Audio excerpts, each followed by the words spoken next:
Welcome to Off the Record B-side, like the flip side, like the back side, like the other side, like the upside down side, whatever you want to call it. Instead of doing our regular Off the Record album artist review, we're doing our B-side top 10.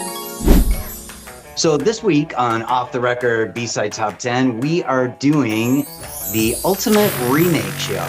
So we're picking our favorite top 10 covers, of which we know the covers, but we don't know the order of the covers for each other. We're also picking the 2 worst cover remakes, as well as the ultimate, all-encompassing cover and the most original cover. So, the thing about this show is that all of our cover choices have to be better than the original. What? Now, it doesn't mean that they're necessarily better, but it means that they're better to us. Yeah. And remember, Bill and I have very different ideas when it comes to musical taste. And we sure do. It's crazy. Yeah, very, very different, especially in this particular show. Yeah. We are worlds apart, which is really cool. Cool. So let's get started with our top 10. And Nikki, what's coming in as your number 10 favorite remake of all time? Okay, my number 10 song is a song that was originally performed by the Shirelles. They had a hit with it, but written by Carole King. I know you didn't know that. Oh, I didn't know that. No, I know you didn't know that. And it is now, my version that I love is performed by Amy Winehouse, and it's Will You Still Love Me Tomorrow? Great song. It's such a great song. Anyway, so Will You Still Love Me Tomorrow? And I love Amy Winehouse doing this version. It's so, well, you know, first of all, I really like her, but it's so old jazz voicey, gritty, earthy. I love it. So my number 10 was originally released by Dolly Parton. Yeah. But I think the White Stripes did it better, and it is Jolene. Ah. Now, the only reason I'll say that, because I do love Dolly Parton's version as well, but I don't think I knew it back then. And I sort of had discovered the White Stripes on their 3rd album before they were very successful. And I saw them play that song on Conan. And I was like, wow, this is so cool. And he didn't change the lyrics at all, which was, I have always respect for people that never change the lyrics no matter what. Like it doesn't matter. But I like that it's, you know, kind of raw and punky and screamy. And Dolly's is worlds apart from that, but it's came to love that later on as well. So my number 9 song is originally done by Soundgarden. And I like this version better by Norah Jones. And it's called Black Hole Sun. So everybody probably knows that song. There's a lot of people have covered that song. And you could really pick like any of the versions of it. I think it's a really cool song. But I love Norah Jones' version. It's sort of like the jazz version of a rock song. She has such a beautiful voice. It sounds like she's sleeping singing. Yeah. I love that. And I mean, who doesn't love piano like in this song? Like she's so beautiful. And it's sort of, I love the lyrics, black hole sun, won't you come and wash away the rain? I love this song, and I love it way more when she does it. My number 9 was originally done by Barrett Strong for Motown way back in 1959, but I like this version better, and it is the Flying Lizards doing Money, That's What I Want. The Flying Lizards were an experimental band, early new wave. They ended up making the song for, I think, $13, and it became a huge hit in the UK and over Europe. But it's just kind of this really cool, weird experimental, and it goes on and on. Not the single version, but the other version just goes on with all these weird things coming in and out, and the whole album is like that. So it is kind of a novelty song, like, you know, Fish Heads or Da Da Da, those songs back then.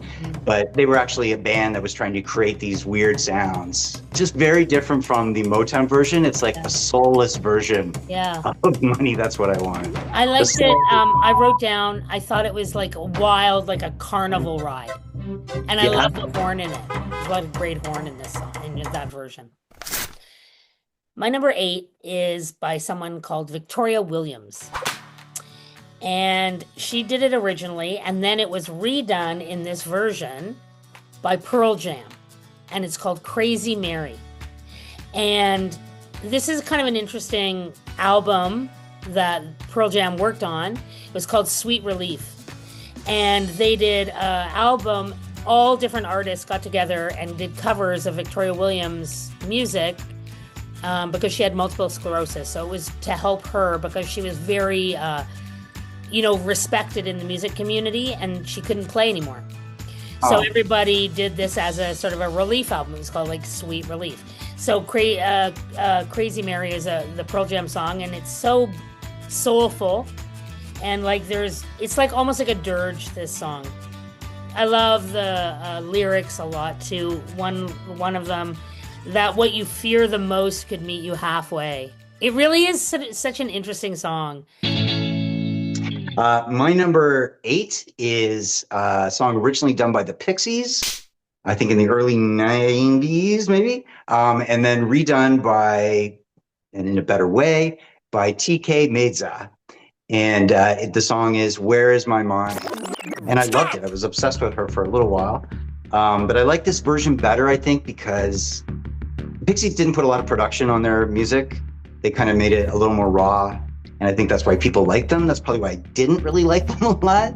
There wasn't enough smooth production going on. But with this song, she's really made it very psychedelic, almost kind of like a Beck feel to it.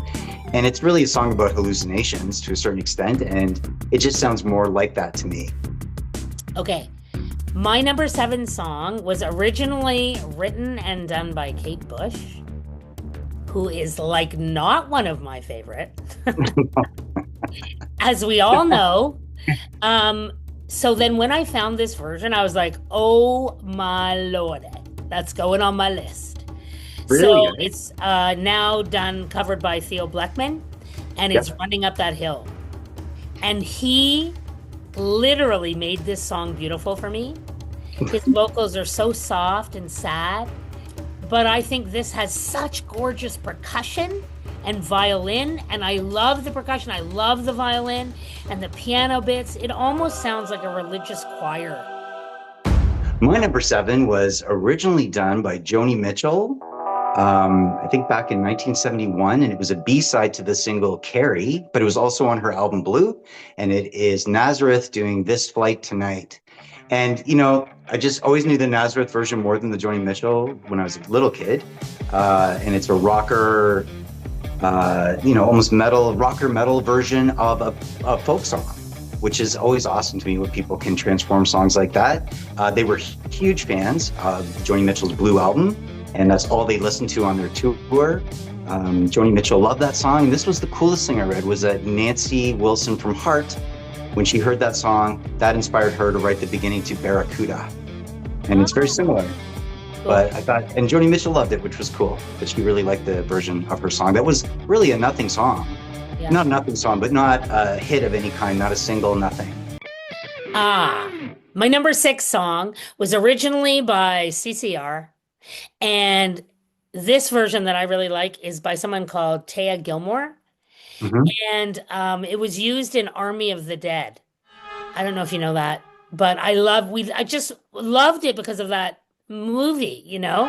It's Bad Moon Rising, but it's so just acoustic guitar, and kind of one of those cool acoustic guitars that almost sounds like a banjo because it has that metal plate on it, Yeah. and percussion and harmonica.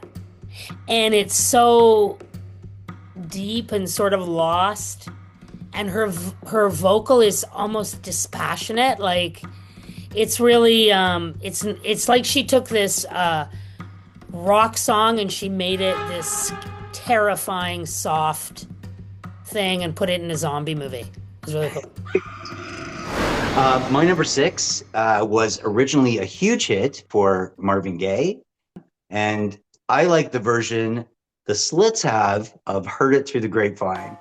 I don't really like the original versions of Heard It Through the Grapevine. But what the Slits did, and the Slits, if you don't know the Slits, were the first all-female punk band. And they were kind of reggae punk. And this song sort of shows that off. It's like a dub punk reggae mixed to that song. And it's very dark. Her vocals are, she's not, Ari Up is not a great singer, but she uses her voice like crazy. And I love the way she kind of screams that little part, da da da da, like a little punk girl would sing it. And then I heard it because I'm searching these things out, and they said again they took the soul out of "Heard It Through the Grapevine," which is true. I Yeah. love this song. I've loved it forever since the very first time I heard it, and I Yeah. still love it. I didn't love this version. I didn't think you would. No, I didn't. I The did write soul is down, I gone. thought it was kind of crazy drums and cool high notes, but I didn't like this version. I like the other one way more. I really like soul, so I I was never gonna like that version the most. I just like when people do stuff out of their genre. I Yeah. think it's kind of cool to hear that, right? My number five is a really interesting song. Originally written and performed by Simon and Garfunkel. This song is redone, the version that I like, by Jacob Collier, John Legend, and a singer called Yeba. First of all, Yeba recorded this version. She was kind of like this singer. She recorded this crazy, scratchy version in a bathroom. And Jacob loved it. And he's like, "Can I get you to re record it? And we're going to do a version of it." And she was like, "No." And so he took the samples of her doing it in this bathroom. And that's how he starts the song. This is just like a singer's extravaganza, this song. It's so amazing. And their voice, it's virtuosic, I would say. Yeah. I was going to pick that as your number one, and my second choice was going to be the Pearl Jam remake. So I Okay. missed that. This is probably my least favorite song that you picked. I Okay. got to tell you, I don't. It sounds to me like people showing off. Like, look what I can do. Look how long I can hold this note. Look what I can. It just sounded like an American Idol kind of thing to me, and I don't like Legend. I wish I did. I've tried. I just don't. So this was probably my least favorite of everything on here. Yeah. My number five, speaking of awesome voices, is a remake of a 1951 Betty Hutton, don't know who she is, B-side, and it's Bjork singing "It's Oh So Quiet." And if you heard the original, it's not like there's a huge difference in the way they put the song together. It's just smoother, more orchestrated, and Bjork took a obscure nothing song and probably made her last huge hit out of it, which was awesome. And the video is the best video ever to me, hands down. I love that video. Yeah. And I love the whole idea of the song is that everything, you're not in love, so life's pretty boring. And then all of a sudden, it just explodes with craziness because you're so in love. And I love that whole feeling. So I've always loved this song. Number four on my list was originally by Radiohead. It is done by Leanne LaHavas, and it's Weird Fishes. Cool song. Yeah, so beautiful. Her guitar, but her voice is almost vibrato. It's really soft and whispery, and it's such a beautiful song. And I think that for me, Radiohead was always really male, and I Nail. think she kind of did the female version of this song, and it's so beautiful. And like, I love this. Some of the lines picked over by the worms and weird fishes. I love it. It hit the bottom and escape. It's kind of a cool song to me. Cool One of song. my favorite ones that you were on your list for sure. Okay. My number four is a song from 1971 named by a guy called Curtis Muldoon, who I think only had like one little kind of mini album out way back when, and it was kind of folky, almost kind of Tim Buckley-ish, kind of folky sounding. And the better version to me, the brilliant better version to me, is 1993 Madonna, "Ray of Light." I've always thought that song was super cool. I had no idea it was a remake, but she turned it into something fantastic to me, a song that's relatively completely obscure, and made it into this kind of Euro dance, pop, techno, experimental, crazy song about freedom and love. And she made it sound very like, they said it was like emotional dance music. Yeah. And this song's one of those songs that just, gets you up on your feet and just makes you go a little crazy. Uh, my number three was originally by Elton John, and it's a song called Tiny Dancer. And it's from the album Revamp, which was all remakes of Elton John. And it's by someone, Florence and the Machine. There's great high notes in this song. Really, like the harp is so cool to me. The violins. It's almost, I feel like this version is orchestral. Okay. Yeah, I love it. Okay. My number three was originally from 1962 by Ronnie Cook and the Gaylords. You may have heard of them.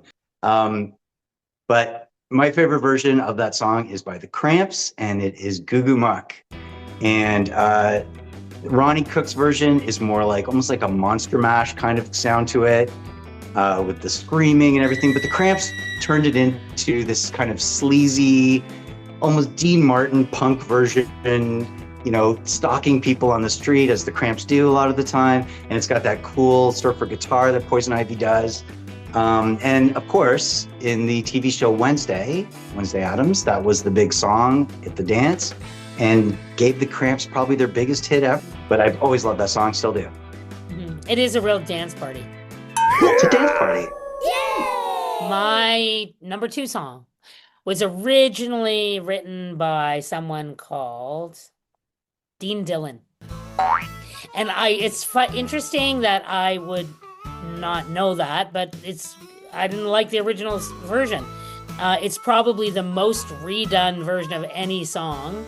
It's country, and it's Tennessee Whiskey. And there's like a lot of different versions you could pick from, but I love so much Teddy Swims' version. And he's like maybe not the best musician, but his voice just gets me. Chris Stapleton did it, and Teddy Swims kind of does Chris Stapleton's version for sure, Yeah. but I think he does it better. Okay, my number two was originally done by the Beatles in 1968 and much better done by Susie and the Banshees in 1983, and it is Dear Prudence. I like the Beatles version as well. I didn't hear it till after the fact, but I think Susie's version so much better. They do a lot of great covers: The Passenger, Wheels on Fire, This Town Ain't Big Enough. But this one's kind of glittery, psychedelic. It's got cool backing vocals. The Beatles version to me is a very beautiful version, but Susie's is like a Wonderland version, like a psychedelic Wonderland version of that song. I thought that was going to be your number one, but Yeah. number two, I'm close. Close. But I love that song too. I always loved it. I've known you for a long time. I've heard that song a lot. Yes. I love it. It's way better than the Beatles version. Yeah. Nikki, what is your favorite remake cover song of all time? Originally done by Leonard Cohen. Hello. There's two versions of it that I love. It's very hard to pick, but in the end, I like Katie Lang's version, but I'm gonna pick Jeff Buckley. Me too. Yeah, it's Yeah. so haunting. It's so beautiful. He reinvented it. I mean, everything about him, including the way he does this song, is so tragic and beautiful. Yeah. So, My number one is originally done by the Cramps in 1980, but I think a revitalized, crazy, awesome version of it came out in 2015 by a band called Spoon, and it is the Cramps' lead-in song off their debut album called TV Set. And Spoon just sort of just kind of produced it up a little bit, and it really needed that. These guys, I don't know if you watched the video of them, but Yeah. I love that they turned it into sort of like a Beach Boys kind of fun Beach Boys song with this screaming guitar with these serial killer lyrics that are out of control, but it makes you go, this song's really fun, but it's about someone's head getting stuck in a TV set, and it's pretty horrible what they sing in the song, but I love that combination. yeah. This song I wrote down, it gives me, it's fun, but it gives me the chills when I listen to it. Good though. So now we're gonna do what we think are the worst remakes of all time ever, or at least just for this list. It's What? just from this thing. Why don't you just start? Okay, so the first one I pick is kind of an obvious bad remake. It is originally done by Don McLean in 1971, and it is Madonna doing American Pie. It always seems to make all the worst list cover songs of all time. I don't like the song originally, but I think it has its place. as certainly a folk Americana song, but Madonna doing it as a techno dancey thing, taking out half the lyrics, it just doesn't work. Yeah, that would be number two. My number one worst cover, and I thought this from the first time I heard it, it is Counting Crows doing Big Yellow Taxi by Joni Mitchell. Oh. One of the things I read was they took the whole concept of Joni Mitchell's song and they paved Paradise, which is Joni Mitchell, and put it in a parking lot, which is the Counting Crows. And it was voted the worst cover of the early 2000s, which I just found out. I already So funny. that, but the worst cover of the early 2000s. So like my number two song, and I only realized that this is one of my most hated cover songs of all, is because you brought it to my attention, and it's the Slits doing Heard It Through the Grapevine. I knew you were going to hate that so much. I hate it. Isn't it Oh funny my though? You God. hate the kind of soul of the song, and I hate the song that has the most soul. Take a master song sung by a master singer and then fart into the microphone and say, "Isn't it great?" You're so wrong about the Slits. And then my other one that I hated so much is originally by U2, Where the Streets Have No Name, and it's by the Pet Shop Boys. Oh, And it's yeah. so terrible, like terrible. Like I do Yeah. like U2, and I know that not everybody loves U2, but I do. I like that sort of political rock anthem-y kind of song, and the Pet Shop Boys just made it like, ooh! Woo! I did like the Pet Shop Boys covering Willie Nelson though. I thought they did a great. I almost picked that song. I mean, I never. Always on my mind. Always on my mind. I They did a never great often. version of that song. Yeah. But yeah, that is a good choice, Nikki. Yeah. That is not a good song. Okay, so let's get on to our ultimate essence of a remake cover. Nikki, what's your ultimate cover remake song? The song that I think is like the most iconically a song that was redone and then they made it their own is originally by Bob Dylan, but then Jimi Hendrix did it and made it his own, and it's Watchtower. Okay. And I think that most people wouldn't even go, that's a Bob Dylan song, but it is. It's Bob Dylan's song. But then Jimi Hendrix made it his song. And so I think like that for me is like the most iconic redo of all time, where you like take a song and nobody even knows that it was somebody else's. Wow! My ultimate remake cover song was originally done by Prince, but Sinead O'Connor did it better with Nothing Compares to You. But if you listen to the Prince version, it almost seems silly. Like he misses someone and it's silly and there's weird backing vocals, and Sinead turned that into this raw, emotional, Yeah. broken, my heart is shredded song. And Prince's version isn't really like that. But this song just, I think is always amazing. The vocals are incredible and so recognizable, and still it's dateless because there's not a lot of instrumentation in it. Yeah. So it sustains the test of time to me. Yeah. I thought you were going to pick it too. That's a great song. Great choice. So what did you think of doing the remake show, Nick? I loved How was it. it for you? I could do 10 more of these. Yeah. It's I hard love though, right? remakes. When you have to pick something that's better than, because there's a lot of ones I'm like, I like that as almost as much, but not better than. And I also like new music as opposed to same old, same old. Yeah. And like in an era where people just keep going to cover bands and old Paul Simon still performing, and like, you know what?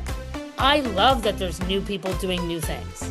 So I love these shows. I could do 10 more of them. So thanks for being with us, and remember, don't forget to like, comment, Hello! subscribe, Oh my god.